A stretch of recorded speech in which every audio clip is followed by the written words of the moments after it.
మన ప్రభువైన యేసుక్రీస్తు నామములో మీకు వందనాలు. బాగున్నారా? దేవుడు మిమ్మల్ని దీవించుగాక.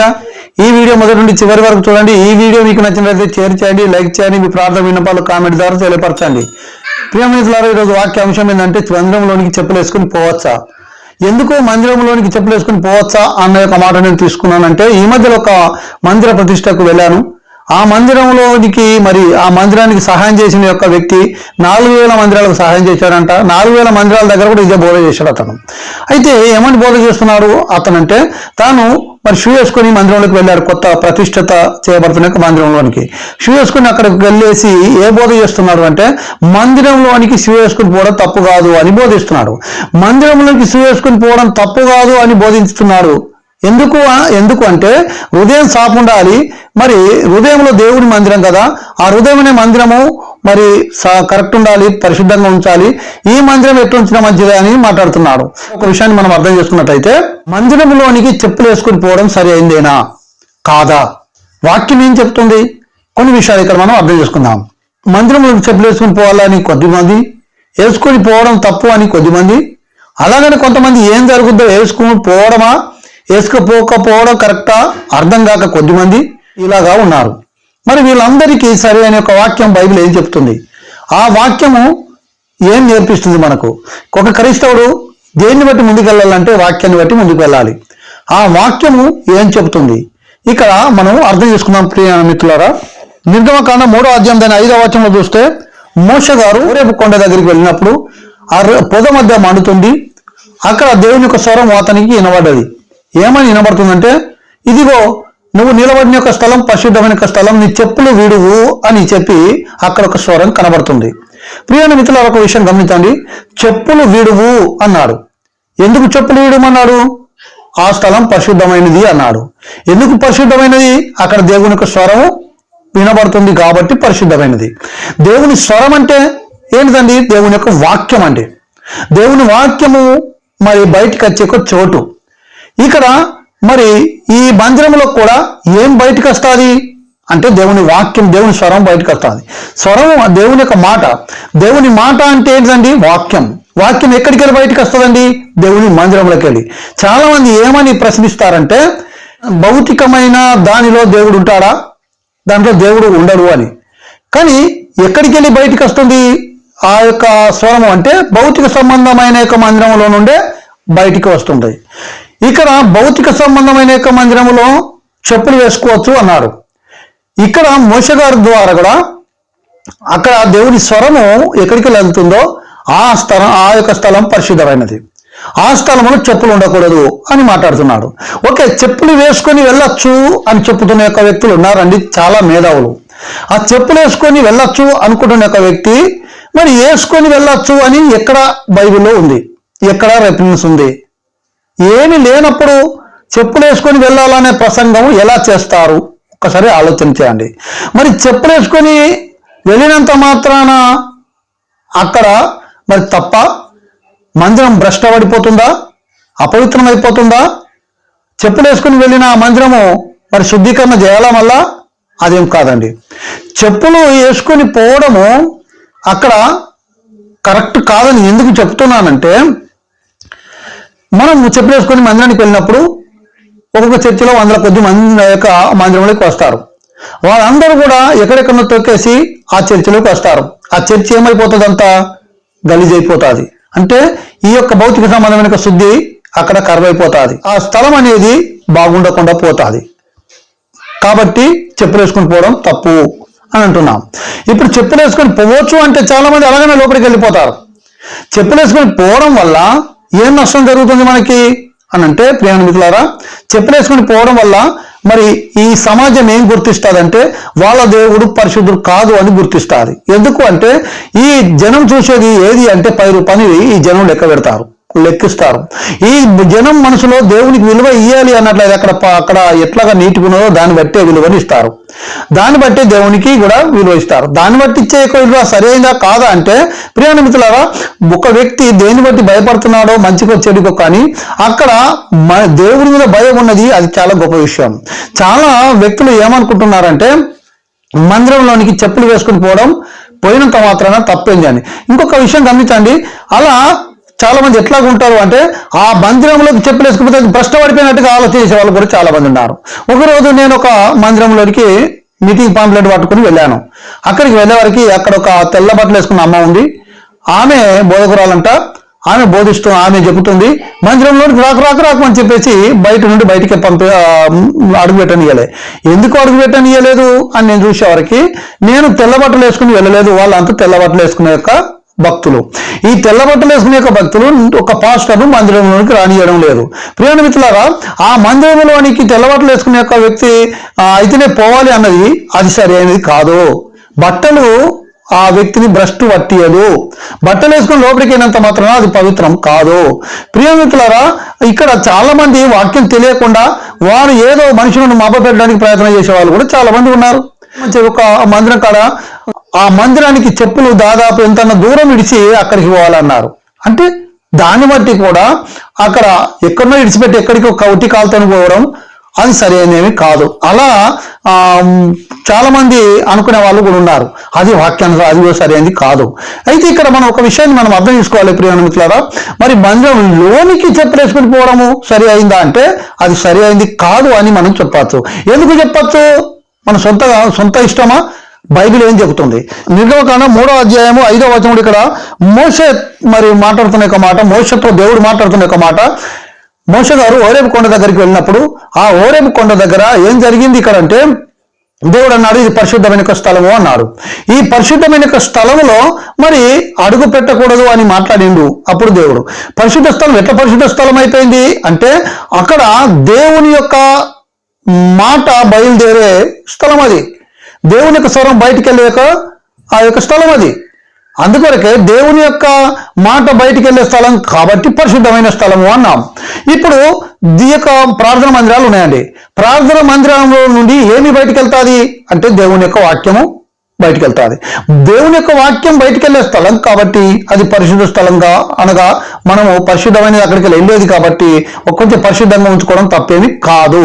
అట్లని చెప్పేసి ఏదో పెద్ద వేసుకుని పోయినంత మాత్రం భ్రష్టపడ్డది అనుకోవడం కూడా కరెక్ట్ అయింది కాదు. ప్రియామిత్రులారా, ఇక్కడ దేవుని వాక్యం ఏం చెప్తుందంటే ఈ మందిరంలో చెప్పులు వేసుకొని పోవద్దు అని అన్నారు. మరి అలాగని వేసుకొని పోవచ్చు అనే మాట ఎక్కడైనా ఉంటే వేసుకొని పోవచ్చు అనే బోధ చేయొచ్చు. ఇక్కడ వేసుకొని పోవచ్చు అని మాట్లాడుతున్నాడు అంటే అక్కడ ఆ రిఫరెన్స్ లేకుండా, వాక్యం లేకుండా వేసుకొని పోవచ్చు అనే కొత్త మాటను నువ్వు పలకరాదు. వేసుకొని పోవద్దు అనే మాట బైబిల్లో ఉన్నది కనుక వేసుకొని పోవడం సరి అయింది కాదు అని నేను మీకు విన్నవించుకుంటున్నాను ప్రియ మిత్రులారా. ఇక్కడ మోషే గారితో అన్నాడు ఇది పరిశుద్ధ స్థలం అని. అపోస్తల కార్యం 7వ అధ్యాయం 33వ వచనంలో కూడా ఈ మాట మనం చూస్తుంటాం. వేసుకొని పోకూడదు అని చెప్పేసి అన్నాడు కదా అని చెప్పి అక్కడ రాయబడి ఉంటుంది. అంటే ఈ చెప్పులు వేసుకొని పోవడం సరి అయింది కాదు. లేఖనాల్లో చెప్పులు వేసుకొని పోకూడదు అని మనం చూస్తుంటున్నాం. అది భౌతిక సంబంధమైన మందిరం కావచ్చు, ఆత్మ సంబంధమైన మందిరం కావచ్చు. ఈ భౌతిక సంబంధమైన మందిరాన్ని కూడా మనం శుద్ధీకరంగా ఉంచాలి, ఆత్మ సంబంధమైన మందిరాన్ని కూడా శుద్ధీకరణ ఉంచాలి. ఇక్కడ మనం ఇక్కడ గమనించాలి ఏ రీతిగా మరి ఆత్మ సంబంధమైన మందిరంగా మార్చబడ్డదో, ఏ రీతిగా జరిగిందో నేను కొన్ని విషయాలు ఇక మీకు ముందు నేను బోధిస్తాను. ఇక్కడ మనం చూసినట్లయితే బైబిల్లో మరి 2 మందిరాలు మనకు కనబడుతుంది. ఒకటి భౌతిక సంబంధమైన మందిరం, రెండవది ఆత్మ సంబంధమైన మందిరం. భౌతిక సంబంధమైన మందిరము మరి ఇప్పుడు మనం అందరి చూస్తున్నది, ఇప్పుడు నేను మాట్లాడుతున్నది. ఈ భౌతిక సంబంధమైన మందిరంలో మరి ఏ రీతిగా మనం ఉండాలి అన్నట్లయితే ఈ ముందు చెప్పిన ఈ రెఫరెన్స్ ద్వారా చెప్పులు వేసుకొని లోపలికి పోవడం సరైనదైతే కాదు. మనం ఇక్కడ చూస్తుంటున్నాము మరి యోషువ 5వ అధ్యాయం 15వ వచనం చూస్తున్నాం. ఇక్కడ ఆయన దేవుడు అంటున్నాడు ఇదిగో నీవు నిలిచిన స్థలం పరిశుద్ధమైనది అన్నాడు. నీ చెప్పులు విడిచి రావాలి. ఎందుకంటే నిలబడిన యొక్క స్థలం పరిశుద్ధమైనది. ఎందుకు పరిశుద్ధమైనది అంటే అక్కడికి వెళ్ళి దేవుని యొక్క స్వరం వస్తుంది, దేవునికి స్వరం వస్తుంది కాబట్టి ఆ స్థలం పరిశుద్ధమైనది అన్నట్టుగా ఇక్కడ కనబడుతుంది. అంటే మనం ఎట్టకేలకు చెప్పులు వేసుకొని పోవడం సరి అయింది కాదు అనే సంగతి ఇక్కడ మనము అర్థం చేసుకోవాలి. అలాగని ఇక్కడ ప్రసంగి 5వ అధ్యాయం 1వ వచనం చూస్తే దేవుని మందిరానికి నువ్వు వెళ్తుంటున్నప్పుడు నీ ప్రవర్తన అంతా కూడా మరి జాగ్రత్తగా చూసుకో అన్నాడు. అంటే మన ప్రవర్తన ఏ రీతిగా ఉంది, మనకు ఒక ప్రవర్తన సరిగ్గా ఉండాలండి. మన ప్రవర్తన అది ఆత్మ సంబంధమైన ప్రవర్తన కూడా కావచ్చు, అలాగనే మనము శరీర సంబంధంగా ఉండే ఒక ప్రవర్తన కూడా ఈ యొక్క విధానం కూడా కావచ్చు. ఇక్కడ ఆ శరీర సంబంధంగా కూడా మనం ఎట్లా ఉండాలంటే ఒక నీటిగా మరి శుద్ధీకరణగా మనం మంచిగా ఉంటే చాలా మంచిది అండి. ఇక్కడ మనం ఏం చేస్తామంటే అంత చెడు వాసన పెట్టుకొని 10 మందిలో కూర్చున్నాం అనుకో, పక్కోనికి మనం పరిచయం చేసిన ఒక వ్యక్తికి అవుతాం. ఆ మందిరంలోకి వెళ్తున్నప్పుడు నీవు ఏదో నీ ఇష్టం ఉన్నట్టుగా నువ్వు వెళ్ళడం కాదు, కానీ స్నానం చేసి ఎందుకు వెళ్ళు అంటారు. స్నానం చేసినంత మాత్రం హృదయం శుద్ధీకరణ అవుతుందని కాదు, కానీ నువ్వు స్నానం చేసి మందిరానికి వెళ్ళడం ద్వారా నీ పక్కకునే యొక్క వ్యక్తులకు ఇబ్బంది కాదు అని అర్థం. పక్కకునే యొక్క వ్యక్తి భక్తి అనేది కూడా మరి పక్కకు తొలగిపోకుండా నువ్వు కాపాడినవాని అవుతావు కాబట్టి అని మనం అర్థం చేసుకోవాలి. అందుకొరకే మనం స్నానాలు చేసి మందిరానికి వెళ్తుంటాం, మంచిగా వెళ్తుంటాం. ఈ యొక్క చెడు వాసన కానీ చెడు మనకు ఏది కూడా ఉండకుండా నీట్గా మనం వెళ్ళిపోతుంటాం. కాబట్టి మనం అది తప్పేం కాదు ప్రియమిత్రులారా. ఇక్కడ మనం చూసిన ప్రవర్తన అంతా కూడా చక్కగా ఉండాలి. ప్రతి క్రైస్తవునికి ప్రియమిత్రులారా, ప్రతి క్రైస్తవునికి ఒక క్రమం ఉంది. ఆ క్రమ పద్ధతి ప్రకారం ఉండాలి. క్రమం తప్పితే క్రైస్తవుడు కాదు. ఇంట్లో కూడా క్రమం ఉంటుంది, బయట క్రమం ఉంటుంది, ప్రజల మధ్యలో క్రమం ఉంటుంది, మందిరంలో క్రమం ఉంటుంది. ఆ మందిరంలో ఉండే క్రమాన్ని నువ్వు పాటించవలసిన యొక్క విధానం ఉంది. క్రమం లేకుండా నా ఇష్టం ఉన్నట్టు చెప్పులు వేసుకుని వస్తా, ఇష్టం ఉన్నట్టు ఇలా తిరుగుతా అంటే కాదండి. నీ ఇంట్లోకి వెళ్తున్నప్పుడు, ఇంట్లోకి తిరుగుతున్నప్పుడు, ఒక విలువైన ఇల్లు కట్టుకున్నప్పుడు నడి ఇంట్లో ఆ యొక్క వంట రూమ్ కాడికి నువ్వు లేకుంటే అక్కడ చెప్పులు వేసుకొని అంతా నువ్వు అక్కడ ఇడిచిపోయి పెట్టవండి. ఎందుకంటే అక్కడ ఏజీ ఉండే స్థలంలో అయ్యే ఉంచుతావు, చెప్పులు ఉండే యొక్క స్థలంలో చెప్పులే ఉంచుతావు.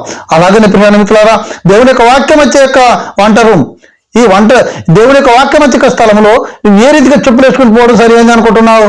ఒక విషయాన్ని మనం అర్థం చేసుకోవాలి. ఇది భౌతిక సంబంధమైన దాని గురించి మీకు బోధిస్తున్నాను. అలాగనే ఆ మందిరంలో ఏ రీతిగా నువ్వు చెత్త చెదరం పడేస్తావు.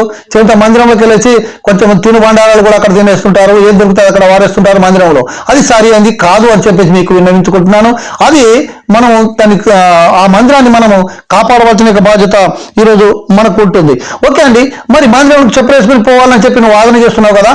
మందిరంలోకి చెప్పులు వేసుకుని వెళ్ళడం వల్ల నీకు వచ్చే లాభం ఏమైనా ఉందా? ఓకే, నీకు లాభం వచ్చేది ఉన్నట్టయితే నువ్వు వేసుకుని వెళ్ళు. నీకు వచ్చే లాభం ఏంటిది? నువ్వు బూట్లు వేసుకుని వెళ్తే నీకు అక్కడ ఏం జరుగుతుంది అంటే నీకు కొంచెం పెద్దరికం అంటే గొప్పవాడిగా అన్నట్టు. నువ్వు అక్కడికి ఆ చెప్పులు వేసుకుని వెళ్ళడం బట్టి నేనేం తగ్గించుకోలేను అన్నట్టు నీకు ఇక గర్వం పెరుగుతుంది తప్ప నువ్వు తగ్గింపు అనేది కనబడతలేదు. నువ్వు చెప్పులు వేసుకుని వెళ్ళడం వల్ల మరి నీకు వచ్చే లాభం అయితే నాకేం కనబడడం లేదండి. ప్రియమిత్రులారా, ఇంకొక విషయం చూసినట్టయితే చెప్పులు వేసుకొని వెళ్ళడం వల్ల లాభం లేదు, కానీ నష్టాలు మాత్రం చాలా ఎక్కువగా మనకు ఆగుపడుతుంటున్నాయి. ఆ నష్టాలు ఉండకూడదండి. నష్టపోవడానికి దేవుడు మనల్ని పిలవలేదండి. మనం ఏదైనా ఒక క్రమం ఉంటుంది, క్రమ పద్ధతి ఉంటుంది. ఆ క్రమ పద్ధతి ప్రకారం మనం మెదులుకోవాలా. నాకు బాగా వాక్యం తెలుసు అని అనుకుంటున్న యొక్క వ్యక్తి వాక్యం లేక స్థలంలో చెప్పులు వేసుకుని వెళ్తానని మాట్లాడుతున్నావేంటి? అది సరైంది కాదు అన్న మాటను నేను మీకు విన్నవించుకుంటున్నాను ప్రియమిత్రులారా. చెప్పులు వేసుకుని వెళ్ళడం వల్ల లోకం ఏమనుకుంటుంది? దేవునికి ఇచ్చే విలువ ఇస్తారా? మరి నీకు వచ్చిన యొక్క వ్యక్తులు కూడా ఆ మందిరానికి ఇచ్చే విలువను ఇస్తారా అన్న విషయం కూడా మీరు కూడా గమనించాలని చెప్పి మీకు నేను మనవి చేసుకుంటున్నాను ప్రియమిత్రులారా. మనం మందిరానికి చెప్పులు వేసుకుని వెళ్తున్నాము అనం కదా. మందిర విషయానికి వచ్చినట్టయితే 2 రకాల మందిరాలు మనకు కనబడుతుంది. ఒకటి భౌతిక సంబంధమైన మందిరం కనబడుతుంది, ఒకటి ఈ యొక్క ఆత్మ సంబంధమైన మందిరం మనకు కనబడుతుంది. ఇక భౌతిక సంబంధమైన మందిరం గురించి మనం ఇందాక తెలుసుకున్నాం. భౌతిక సంబంధమైన మందిరాల్లో నీటికి ఉంచుకోవడం ఒక క్రైస్తవునికి ఉన్న యొక్క క్రమము అని చెప్పి మీకు నేను విన్నవించుకున్నాను. అలాగనే మరి ఒక క్రైస్తవునికి వచ్చిన యొక్క 2వ లక్షణము ఏంటిది అంటే ప్రియమిత్రుల ఆత్మ సంబంధమైన దాన్ని మనం కాపాడుకోవాలి. ఆత్మ సంబంధమైన మందిరాన్ని కూడా మనము చాలా నీటి ఉంచుకోవాలి. భౌతిక సంబంధమైన దానికంటే మరి ఆత్మ సంబంధమైన మందిరం ఇంకా చాలా బాగుండాలి. భౌతిక సంబంధమైన దానికన్నా ఆత్మ సంబంధమైన మందిరము ఇంకా చాలా మెరుగ్గా ఉండాలి అన్న సంగతి ఇక్కడ మనం అర్థం చేసుకోవాలి. ఈ ఆత్మ సంబంధమైన మందిరం గురించి మనం కొన్నిసార్లు మనం ఆలోచన చేసినట్లయితే దేవుడు మరి ఈ ఆత్మ సంబంధమైన మందిరం భౌతిక సంబంధంగా ఎలాగ మార్చబడాలి, భౌతిక సంబంధమైన మందిరం ఏ రీతిగా ఉండాలా, మరి ఆత్మ సంబంధమైన మందిరం ఏ రీతిగా ఉండాలో ఈ మాటలు మనకి ఇక్కడ అర్థమవుతుంది. అయితే ఆదామును దేవుడు పుట్టించి ఆదాములోనే దేవుడు ఉండాలనుకున్నాడు. ఆదాములోనే దేవుడు ఉండాలనుకొని ఆ దేవుని మాటలు ఆదాములో పోశాడు, ఆదాములో ఉంచాడు. ఆదాములో ఉంచిన యొక్క దేవుడు మరి ఇప్పుడు ఆదాము ఎవరి మాటలు మాట్లాడుతున్నాడు? దేవుని మాటలు, దేవుని వాడిగా, దేవుని యొక్క వ్యక్తిగా ఉన్నాడు.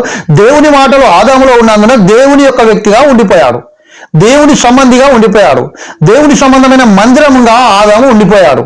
కానీ ఏం జరిగింది ఇక్కడ? అపవాది వచ్చేసి అబద్ధం చెప్పించి అబద్ధాన్ని ఆదాములో పోసినందున, అవ్వలో పోసినందున ఈ అవ్వలో ఆత్మ సంబంధమైన మందిరం పోయి మరి సాతాను అబద్ధపు మందిరం కట్టబడ్డాది. ఆత్మ సంబంధమైన మందిరం ఎవరికి నివాసంగా ఉండిపోయిందంటే సాతానుకు నివాసంగా ఉండిపోయింది. దేవుడు పక్కకు తొలగిపోయాడు. మరి దేవుడు ఎక్కడ నివసించడం మొదలుపెట్టాడు? ఎందుకు పక్క తొలగిపోయాడంటే ఆదికాండం 6వ అధ్యాయం దాని 5వ వచనం మనం చూస్తున్నాం కదా, మానవుని ఊహ అంత చెడ్డదిగా ఉంది అని. అంటే మానవుని హృదయం చెడుగా అయిపోయింది. మానవుని హృదయం చెడుగా అవడం, మరి అపవాది మాటలు వినడం, అబద్ధాలు వినడం, అబద్ధాలు బోధించడం, అబద్ధాలను యొక్క ఇలాగా చెప్పులేసుకుని పోతే ఏం కాదని చెప్పేసి బోధించినట్టు అబద్ధాలు బోధించడం, ఇలాంటి యొక్క అబద్ధాలు ఎప్పుడైతే లోపలికి వచ్చిందో ఆ లోపలికి వచ్చిన తర్వాత దేవుడు బయటికి వెళ్ళిపోయాడు, పక్కకి వెళ్ళిపోయాడు. కానీ దేవుడు అనుకుంటున్నాడు, ఏ రీతికైనా మానవ హృదయంలోకి రావాలి, నా మందిరంలోకి నేను రావాలి, ఇది నా కొరకు ఏర్పరచుకునే మానవ మందిరం, హృదయం అనే మందిరం అని అనుకున్నాడు దేవుడు. కానీ మానవుడు చోటు ఇవ్వలేదు. కానీ మీకు తెలుసా, మానవుని కాపాడు నిమిత్తమై మనం అక్కడ చూస్తున్నాం మందసము ఎక్కడైతే ఉందో, మందసం మోసుకుని వెళ్తున్న యొక్క స్థలంలో, ఆ మందసంలో దేవుడు ఉన్నాడు అని చెప్పేసి అక్కడ చుట్టూ యొక్క ప్రజలు గుర్తు తెచ్చుకున్నారు, అర్థం చేసుకున్నారు. భక్తులు కూడా ఆ మందసంలో దేవుడు ఉన్నాడు అని అనుకున్నారు. హృదయంలో ఉండవలసిన యొక్క ఆ దేవుడు మందసంలో కనబడుతున్నాడు, మందసంలో అద్భుతాలు చేస్తున్నాడు. మానవుని హృదయంలో ఉండి అద్భుతాలు చేయాలనుకున్నాడు దేవుడు. కానీ మానవుని హృదయంలో నుండి పక్కకు తొలగిపోయి మరి మందసములో నుండి దేవుడు అద్భుతాలు చేయడం మొదలుపెట్టాడు. ఒక్క విషయం గమనించండి, మందసములో నుండి అద్భుతాలు చేసిన దేవుడు మానవ హృదయంలో ఉంటే ఇంకెన్ని అద్భుతాలు చేసేవాడు. కానీ ఇక్కడ ఏం జరిగిందంటే దాన్ని ఫుల్ స్టాప్ చేయబడ్డది. అది కొరకే మళ్ళీ తిరిగి మానవ హృదయంలోకి దేవుడు రావాలనుకున్నాడు. కానీ మానవుడు చోటు ఇవ్వడం లేదు. ఆ యొక్క మందసములో ఉండి దేవుడు సహాయం చేయడం మొదలుపెట్టాడు. అప్పుడు కొన్ని రోజులు గడిచిపోయింది. మానవుడి హృదయం ఇంకా చెడ్డగా అయిపోయింది. మానవ హృదయం ఇంకా పాపంతో నింపబడ్డది, ఇంకా దేవుడికి దూరం అయిపోతుంది. దేవుడు మాత్రం అనుకుంటున్నాడు తిరిగి మళ్ళీ ఎట్లాగైనా మానవ హృదయంలోకి రావాలని. నేను ఒక మందిరం కడతాను. ఆ మందిరం ఎందుకంటే నీవు నివసించున్నట్లు అంటాడు అక్కడ. ఈ మందిరంలో నీవు నివసించున్నట్లు నీ కొరకు ఒక మందిరం కడతానంటే దేవుడు అంటాడు, ఇదిగో నా కొరకు నువ్వు ఏ పాటి మందిరం కడతావయ్యా? నా కొరకు నువ్వు మందిరం కట్టలేవు. నేను సర్వవ్యాప్తిని, అంతటా ఉన్నవాడినను. నేను నా కొరకు నువ్వే మందిరం కట్టగలుగుతావు? సర్వంతరాయని కాదండి. సర్వంతరాయం అంటే ఎక్కడికైనా వెళ్ళదగిన వాడు. సర్వవ్యాప్తి అంటే ఏమన్నా దాని అర్థం ఏంటంటే అంత నిండి ఉన్నవాడు. నేను అంత నిండి ఉన్నవాడిని, నా కొరకు నువ్వు ఏ మందిరం కడతావు? ఏ చెట్లో చిన్న పిట్టగుల్లో నన్ను, ఏ చిన్న గూట్లో నన్ను పెడతావు? ఏ చిన్న గుళ్ళో నన్ను పెడతావు? నేను ఏ మందిరంలో పడతాను? కాబట్టి మందిరం కట్టకూడదు అన్నాడు దేవుడు. ఆత్మ సంబంధమైన ఒక మందిరంగా ఏ రీతిగా మొదటిగా ఆదాములో ఉన్నప్పుడు దేవుడు నిన్ను, అదే రీతిగా దేవుడు మళ్ళా మానవ హృదయంలోనే ఆ మందిరంలోనే ఉండాలని దేవుడు ఆశిస్తున్నాడు. ఆశిస్తూ ఉంటే దావీదు గారు అన్నారు, లేదు ఇదిగో ప్రభువా, మీరు నివసించినట్లు, మిమ్మల్ని ఆరాధించినట్లు ఒక మందిరాన్ని మీకు నేను కడతాను అని దావీదు అన్నాడు. దేవుని ఉద్దేశం ఏంటిది? మానవ హృదయంలోనే నివాసం చేయాలనేది దేవుని ఉద్దేశం. దావీదు ఏమంటున్నాడు? ఇదిగో లేదయ్యా, మందిరం నీ కొరకు కడతాను, ఆ మందిరంలో మీరు నివసించాలి, మీరు ఉండున్నట్లు నేను కడతాను అని చెప్పేసి దావీదు అంటున్నాడు. అప్పుడు మందిరం కట్టడం అనేది దేవుని ఇష్టం కాదు, దేవునికి ఇష్టం లేదు. ఆ మందిరంలో దేవుడు ఉంటారని కాదు. కానీ ఈయన బలవంతం చేయడం మొదలుపెట్టాడు. బలవంతం చేశాడు, దేవుణ్ణి బతిమలాడుకున్నాడు, ఒప్పింపజేశాడు. చాలామంది విషయం గమనించండి, దేవుని ఇష్టం వేరు, మనం ఒప్పించడం వేరు. మనం ఒప్పించినట్లయితే ఇక్కడ ఖచ్చితంగా మరి దేవుడు కొన్నిటికి ఒప్పుకుంటాడు, కానీ అది సరి అయినది కాదు. దావీదు నేను మందిరం కట్టాలి అంటే దేవుడు ఏమంటాడు ఇక్కడ? అద్దయ్యా, కట్టడానికి వీలు లేదు, నేను ఏ మందిరంలో పట్టను అంటున్నప్పటికి కూడా ఆయన ఇంకా ఎక్కువగా బతిలాడినట్టు మనకు తెలుసు. అయితే దేవుడు ఏమన్నాడు ఇక్కడ? ఇదిగో నువ్వు ఇంతగా అడుగుతున్నావు కాబట్టి నువ్వు కట్టలేవు, కానీ నీ కుమారుని ద్వారా మందిరం కట్టడానికి నేను ఒప్పుకుంటున్నాను అని చెప్పాడు దేవుడు. ఎందుకు అంటే ఇక్కడ పర్మిషన్ తీసుకున్నాడు. దేవునికి ఇష్టం లేకుండా కూడా ఆ మందిరాన్ని కట్టడానికి సొలొమోను ద్వారా కట్టడం కొరకు ఒప్పుకున్నాడు. అంటే ఇక్కడ విషయం గమనించండి. ఆ తర్వాత ఆరాధనలు మొదలైపోయింది. ఏదైతే దేవుడు ఏమనుకున్నాడో ఆత్మ సంబంధమైన మందిరంగా ఆ మందిరంలో ఉండాలని దేవుడు అనుకుంటే, ఇక్కడ ఈ దావీదు అనుకున్నది ఏంటి? ఆత్మ సంబంధమైన మందిరంలో కాదు, నాలో ఉండు కాదయ్యా, మందిరంలోనికి రా అని చెప్పేసి అడిగినట్టు ఇక్కడ మనకు కనబడుతుంటుంది. ఆయన మందిరంలోనికి ఆహ్వానించారు. దేవుడు ఏమనుకున్నదో తెలుసా? ఎట్లాగైనా మరి ప్రజలకు రావాలని. దాని కొరకే యేసుక్రీస్తు ప్రభుల వారిని ఈ లోకానికి పంపించాడు. ఆయన వాక్యంగా ఆయన వచ్చాడు, మందిరంలో ఉండి బోధించాడు. 12 మంది శిష్యులను ఆయన బోధకులుగా చేసుకున్నాడు, బోధించే వారిగా చేసుకున్నాడు. దేవుని యొక్క వాక్యము బయలు వెళ్ళే స్థలంగా మందిరము ఎలా చూపిస్తుంది, ఎలా ఉండాలి అనుకున్నాడంటే దేవుని యొక్క వాక్యం బయలు వెళ్ళే యొక్క మందిరం కాదు, అందుకొరకే మీరే నా మందిరము అన్నారు. ఈ మందిరంలో నుండే దేవుని వాక్యం బయటికి వెళ్ళాలి. ఇది ఆత్మ సంబంధమైన మందిరం అండి. ఆత్మ సంబంధంగా మందిరం మనం కట్టబడాలండి. దేవుడు కోరుకుంటున్నది గది. ఇక్కడ మనం చూసినట్టయితే హృదయంలో నివాసం చేయాలని అనుకున్నట్టుగా ఇక్కడ మనకు అర్థమవుతుంది. యేసు ప్రభువు వాక్యంగాను, బోధకులు తన దగ్గర శిశువులు తాను మరి వాక్యం బోధించు వాళ్ళుగాను మనకు కనబడుతుంటున్నారు. ఈ వాక్యం బోధించగలిగిన యొక్క వ్యక్తులు ఆలయ మందిరము, మీరే మందిరమై ఉన్నారు అనే ఒక మాటను కూడా మనం దేవుని యొక్క వాక్యంలో చూస్తున్నాం. ప్రియ మిత్రులారా, ప్రజలంతా భౌతిక సంబంధమైన మందిరానికి అలవాటు పడ్డారు, ఆత్మ సంబంధమైన మందిరానికి అలవాటు పడలేదు.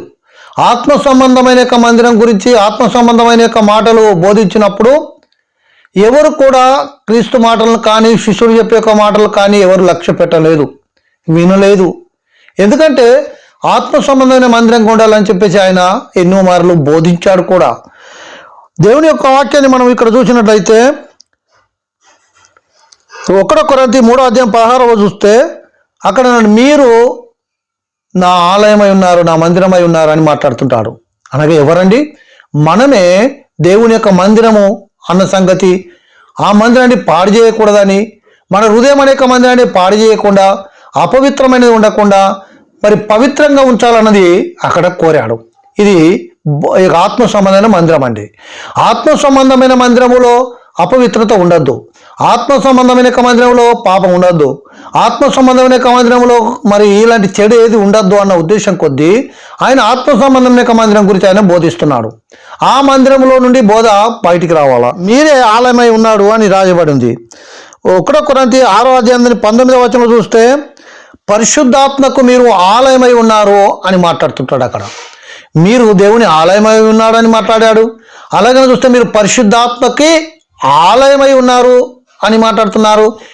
ఈ ఆలయము పరిశుద్ధాత్మకును అనగా దేవునికి ఆలయమై ఉంటుంది.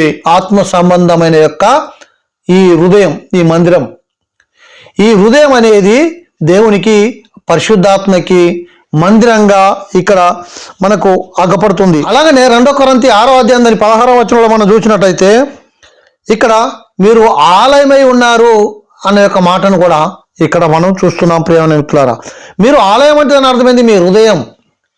ఆ హృదయంలో దేవుడు ఉండాలి. దేవుడు ఉండవలసిన యొక్క మందిరం అనేది హృదయ మందిరం అని అక్కడ మాట్లాడాడు. ఎందుకు మాట్లాడుకుంటూ వచ్చాడంటే దేవుని యొక్క ఆలోచన అదే, దేవుని ఉద్దేశం కూడా అదే. మొదటిగా మానవుడిని పుట్టించినప్పుడు హృదయంలో ఉండాలని చెప్పేసి దేవుడు కోరుకున్నాడు కూడా. ఆ హృదయంలో ఉండాలని కోరుకున్నది ఇక్కడ మీరు దేవుని ఆలయమని ఇక్కడ రాయబడి ఉంది. ఎఫెసీ పత్రిక 2:21 చూస్తే ప్రతి కట్టడము ఏ రీతిగా చక్కగా అమర్చబడి దేవుని మందిరంగా చేయబడుతుందో అలాగనే మీరు కూడా దేవుని మందిరంగా కట్టబడాలా, అమర్చబడాలా. ఒక క్రమం, ఒక పద్ధతి ప్రకారం ఉన్నట్లయితే ఆ క్రమ పద్ధతే ఒక మందిరంగా ఉంటుంది అని రాయబడి ఉంది. క్రమం లేకుండా ఇష్టానుసారంగా ఉండి ఇష్టానుసారంగా చెప్పులు అక్కడ వారైతే లోపలికి ఒకరు, బయటికి ఒకరు, చెప్పులు అక్కడ ఒకరు, ఇక్కడ ఒకరు ఎడుచుకుంటే అది ఒక క్రమం అనేది కాదు. దాని కొరకే ఈరోజు ప్రతి విషయంలో కూడా క్రమం తప్పుతున్నాం.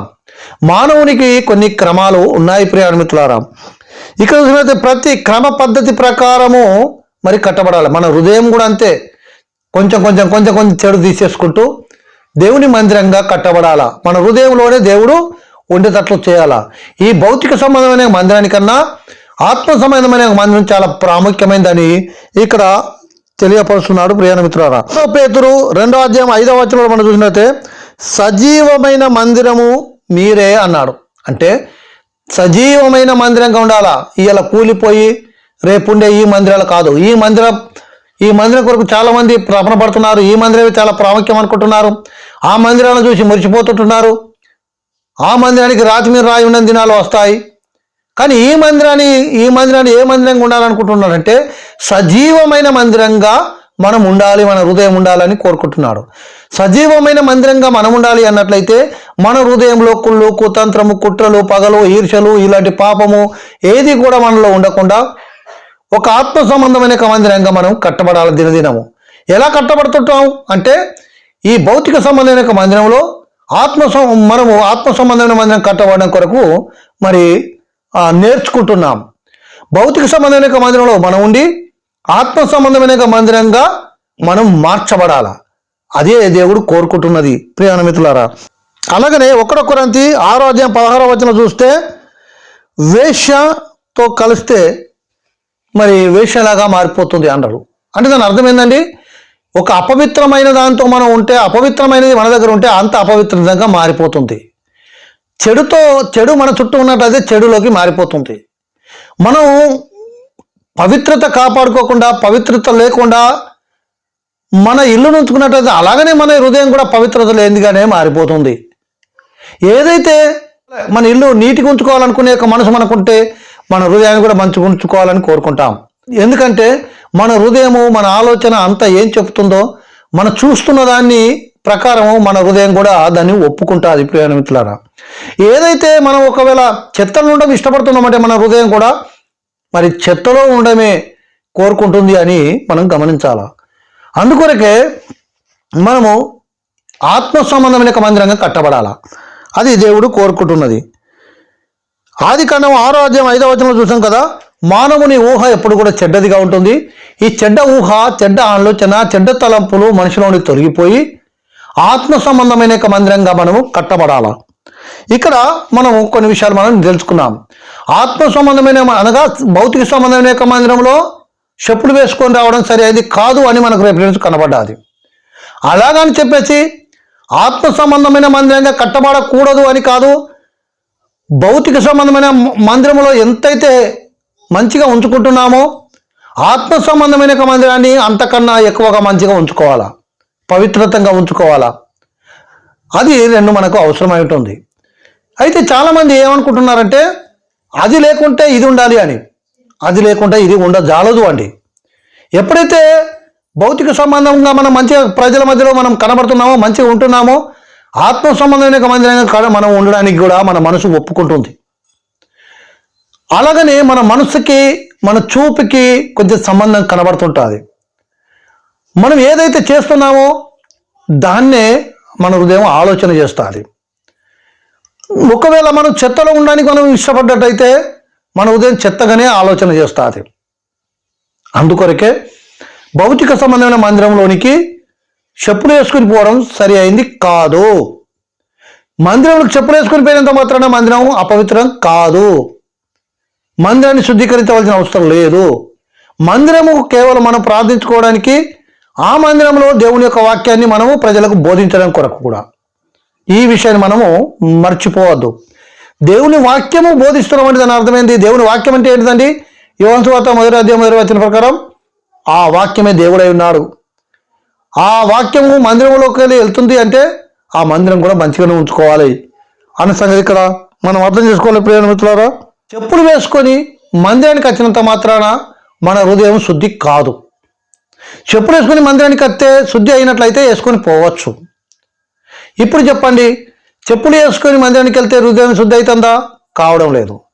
కాబట్టి హృదయం శుద్ధి అవసరమే, మన చర్చిని నీతిగా ఉంచుకోవడం అవసరమే అని చెప్పేసి మీకు మనవి చేసుకుంటూ ఇటు వాక్యాన్ని నేను ముగిస్తున్నాను. ఆమేన్.